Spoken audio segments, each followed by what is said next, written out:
Autre solution, logiciel cette fois StudyMouse. Initialement, le logiciel StudyMouse a été conçu par Benjamin Gottelmoller, informaticien développeur, pour solutionner l'accès à la souris pour une personne de sa famille souffrant de la maladie de Parkinson. Les premières versions de StudyMouse, compatibles de Windows XP à Windows Vista, sont en libre téléchargement sur son site. Depuis, l'auteur a développé une nouvelle version plus professionnelle et compatible Windows 10, commercialisée depuis son site et importée en France par JPR International. Lorsque StudyMouse est lancé, son icône apparaît dans la barre d'état du système dans le coin inférieur droit de la barre des tâches. Un clic droit sur son icône permet d'accéder au paramétrage du logiciel. La fenêtre de paramétrage est divisée en 4 zones, correspondant aux différents réglages du logiciel. Dans un premier onglet, intitulé Paramètres de mouvement, StudyMouse propose une liste déroulante de 7 filtres avec pour chacun d'eux un réglage d'intensité de fort à faible. Il convient de les essayer à tour de rôle tout en tenant compte de la vitesse de déplacement du curseur souris, modifiable depuis la même fenêtre. La corrélation entre le réglage d'intensité du filtrage et la vitesse de déplacement du curseur est déterminante pour obtenir de bons résultats. La case « Afficher la position normale de souris » affiche un discret indicateur matérialisant où serait le curseur si le filtre n'était pas appliqué. Dans l'onglet Ciblage d'icônes, StudyMouse propose une fonction très astucieuse permettant d'attirer et de centrer le curseur sur la zone cliquable la plus proche de son emplacement.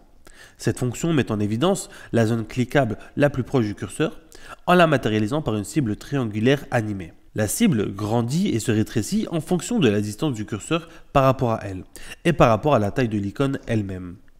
Un raccourci clavier, 2 appuis successifs sur la touche choisie, permet de déplacer le curseur sur la cible, avec possibilité d'y associer un simple ou double clic. Depuis l'onglet Paramètres des touches, StudyMouse permet également de filtrer les appuis involontaires liés au tremblement sur les boutons clic gauche, milieu et droit. La fonction clic sera déclenchée après une durée minimale d'appui réglable de 0,06 à 2 secondes. Depuis la fenêtre de paramétrage, une zone d'entraînement permet de visualiser la valeur choisie depuis un bar graphe. Le bouton « Activer le contrôle visuel » permet en cours d'utilisation de visualiser la durée de maintien nécessaire au déclenchement par un indicateur visuel s'affichant à proximité du curseur.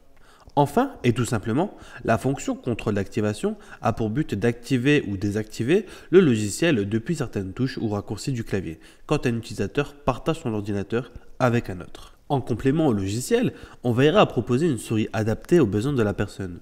Éviter les souris légères et trop petites au profit de souris ergonomiques offrant une répartition optimale des appuis au niveau des doigts et de la paume de main. L'ergonomie du poste de travail, la qualité de la position assise sont également des facteurs à prendre en considération. La version 2 du logiciel StudyMouse est commercialisée en ligne depuis le site suivant et distribuée en France par la société JPR International.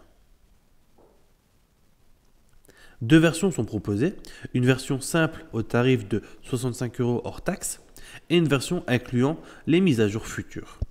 Une version de démonstration est en cours de développement et l'auteur s'engage à rembourser les acquéreurs non satisfaits qui en font la demande par mail, jusqu'à 70 jours après acquisition.